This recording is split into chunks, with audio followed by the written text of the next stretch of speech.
Only when the men saw the village women and children slaughtered by raiders did they finally believe my warnings. As they stared at the mutilated bodies, rage exploded in their chests.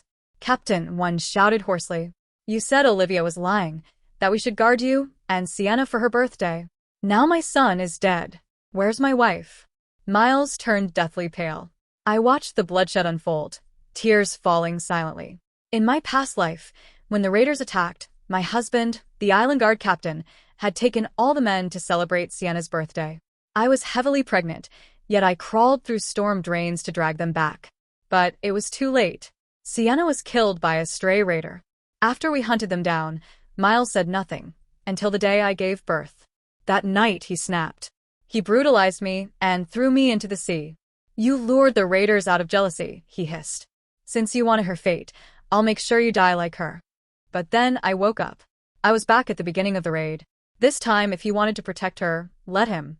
Reborn, I stood on the shore and watched the speedboats filled with marauders closing in. A cold shiver ran through me, but I didn't hesitate. I pulled the alarm. Siren wails blared across the island. But the island's only transport vessel, large enough to evacuate all the women and children, was gone. My closest friend stumbled toward me, her voice thick with panic. "Olivia, the raiders are attacking. Where are the men? The ferry's gone too. What are we going to do?"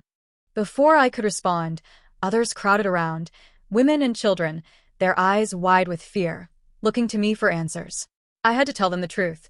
Miles had taken every man, every weapon, and the transport ship out to international waters to celebrate Sienna's birthday. My mother-in-law cursed bitterly, her voice shaking with fury. Has he lost his mind? Raiders could strike Havenport any day, and he dares take every man? She spat Sienna's name like venom. That manipulative vixen. I always said she was no good, feigning weakness, luring men. And now look, is she trying to get us all killed? Her outburst triggered something in the others.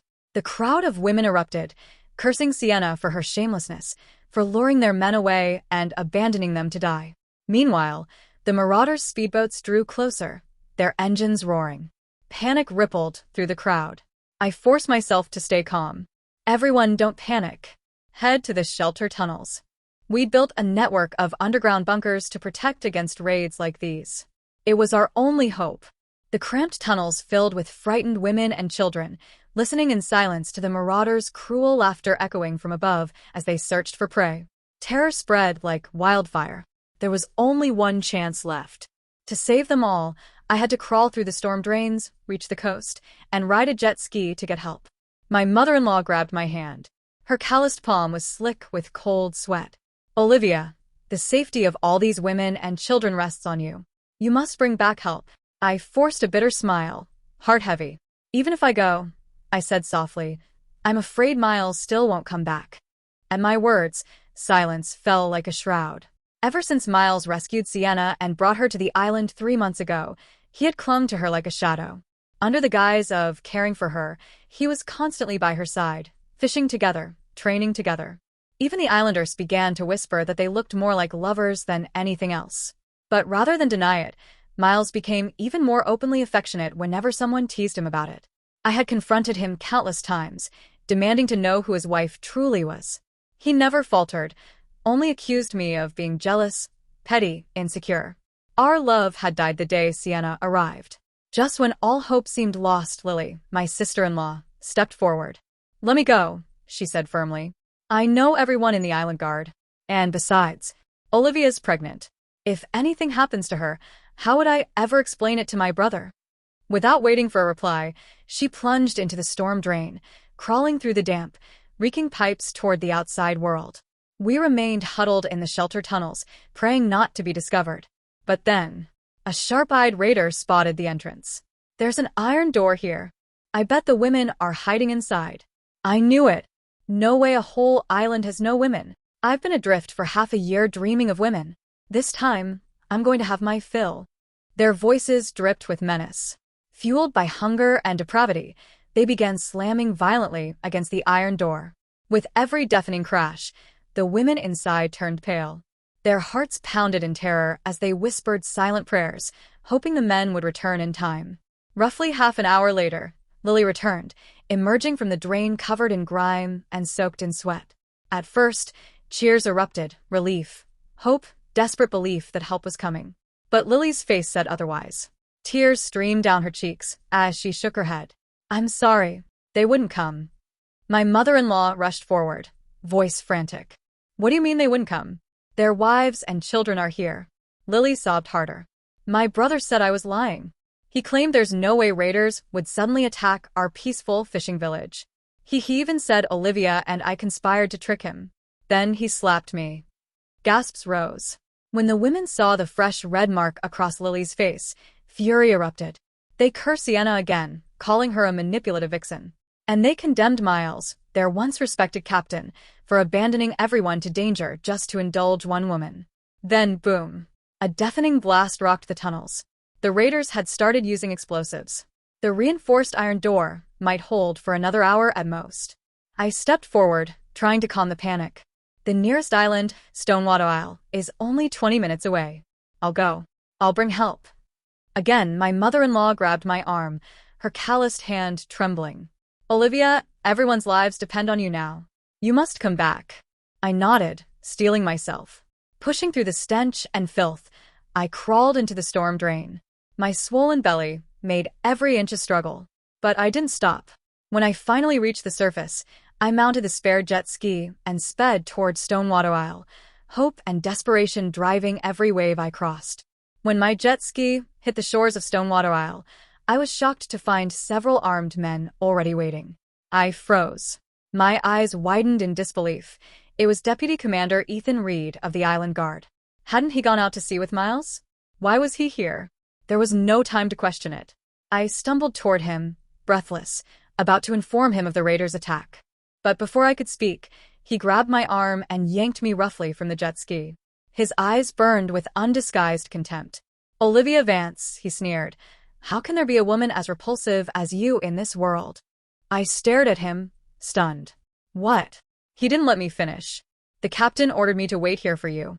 He said you'd try to stir up jealousy, that you and Lily would conspire to spread false rumors of a raider attack on the other islands just to sabotage Sienna's birthday." His words made my blood boil. Trembling with fury, I realized the truth. Miles, so ruthless, so calculating, had sent men to block the very route I would take for help. He wanted me silenced. He wanted no interference in his perfect little celebration. I forced myself to speak, urgent and clear. "The raiders have already begun their assault on Havenport. I'm not here with lies. I'm here for reinforcements. If help doesn't arrive soon, everyone on the island will die." For a moment, Ethan hesitated. His eyes flickered. After all, his wife, child, and mother were still on that island.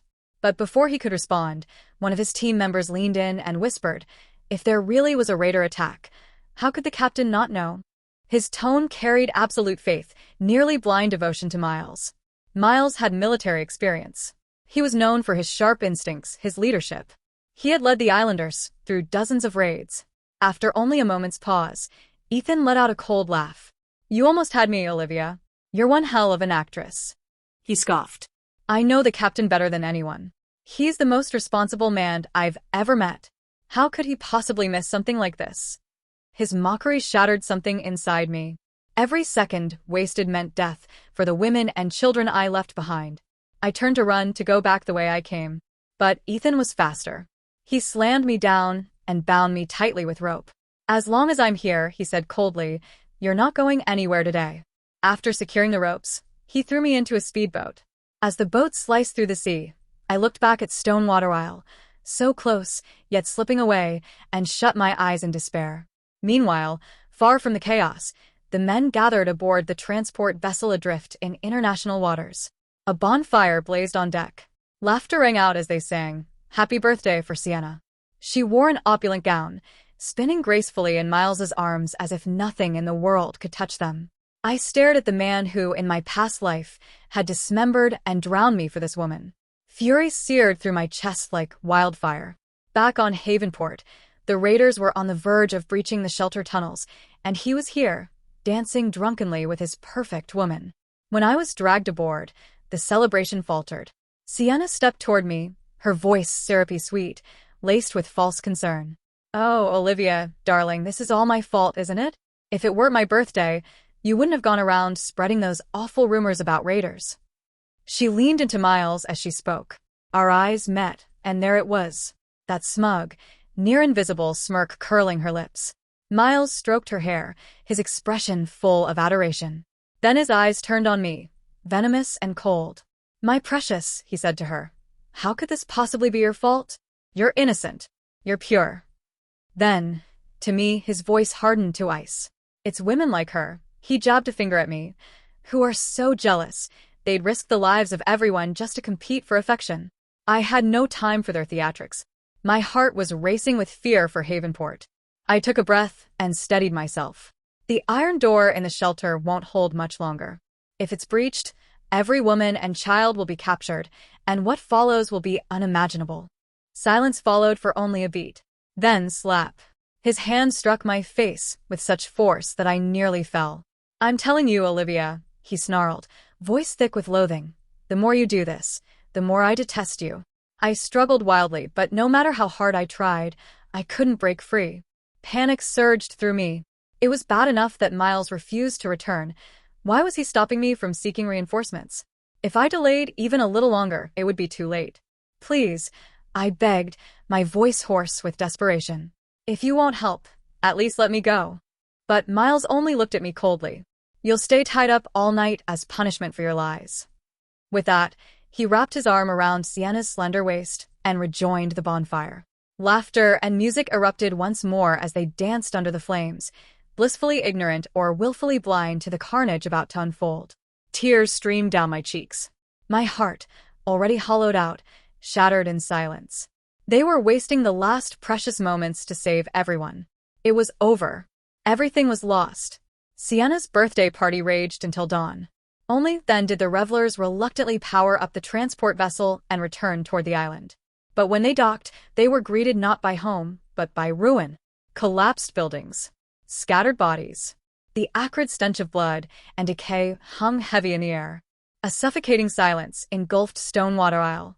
I stood at the shelter entrance, my hands digging into the doorframe. Tears poured down my face as I looked inside.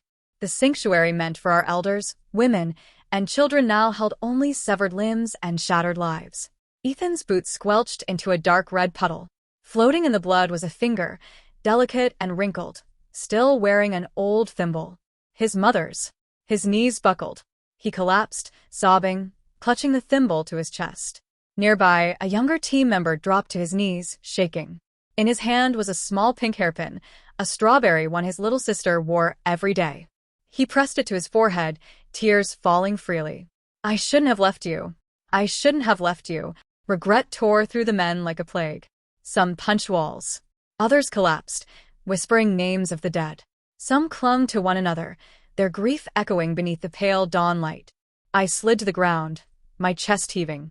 A single tear landed on my hand. I hadn't even realized I was crying anymore. Sienna stepped forward, her face the picture of sorrow. How could the raiders attack on my birthday? She murmured, her voice carefully pitched just loud enough. Could they have known? Her words struck like ice into fire. Miles turned sharply, his eyes burning into mine. You knew, didn't you? He growled. You planned this, just to ruin her day, out of jealousy. He stormed toward me, his voice rising with every step.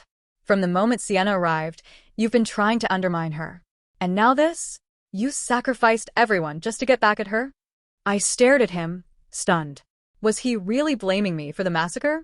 A harsh slap exploded across my face. I stumbled back, hitting a cabinet hard. My mouth filled with blood. Then Ethan was on me. He seized my collar, shaking with fury. Was it you? Did you lure the raiders here to kill everyone just to hurt the captain? I shook my head, eyes full of tears, but he didn't care. He slammed me to the ground, driving his knee into my abdomen. My head cracked against the floor, stars dancing across my vision. Someone finally stepped in. Don't you know Olivia? She's the one who tutored our kids, who carried the wounded last time. But Ethan was past reason. Then why is she the only one unharmed? His voice cracked with anguish. My mother, my wife, my child. How could you? The crowd tightened. Their eyes, bloodshot and full of rage, turned on me. They surrounded me slowly. I backed away, shielding my belly. Then, stop. A voice cut through the air. Lily. She emerged from the crowd, leading a group of terrified children. Through trembling lips, she told them everything. How the women had fought to the death so the children could escape. How Olivia had tried to stop this. The men rushed forward, grabbing their children, sobbing. But the mothers, the grandmothers, would never come back. Miles stood frozen, pale, lips quivering. "We're not dead," Lily cried, turning to the island guard. Her voice cracked with fury as she pointed at her brother. "If you hadn't taken every man for a party, this wouldn't have happened." Her voice broke. "Captain, didn't you say Olivia was just jealous? That we should all focus on guarding you and Sienna? Then why is my mother dead? Where's my wife?" Ethan turned on him next, his eyes blazing. The men, faces contorted with rage and grief, began closing in on Miles and Sienna. Miles' face went ghostly white. I stared at the blood-stained ground, my own tears falling freely. I had been reborn. I had changed my fate, but I hadn't saved everyone else. This scene should have brought me satisfaction. But instead, a deep, aching emptiness filled my heart. And then, everything went black. When I opened my eyes again, the acrid stench of disinfectant filled my lungs. Outside the cracked window, distant booms of collapsing buildings echoed, sending plumes of dust swirling into the air. I lay propped on a rickety cot, the metal frame groaning beneath me with every breath. Pain pulsed dully in my abdomen. The flat pressure beneath the bandage was a constant reminder that the little life inside me was gone forever. Ethan Reed knelt beside me, stiff and trembling, his forehead pressed to the dirt floor. At the sound of my movement, he snapped his head up. His once proud face was streaked with tears and snot. "I'm not a man, Olivia. I failed you. I failed everyone. I'm so sorry." Lily leaned over, waving a hand in front of my eyes. "You're pale," she whispered, gently draping her worn jacket over me. I realized then that my fingernails had pierced my palms. I loosened my fists, and blood slowly oozed from the crescent-shaped cuts.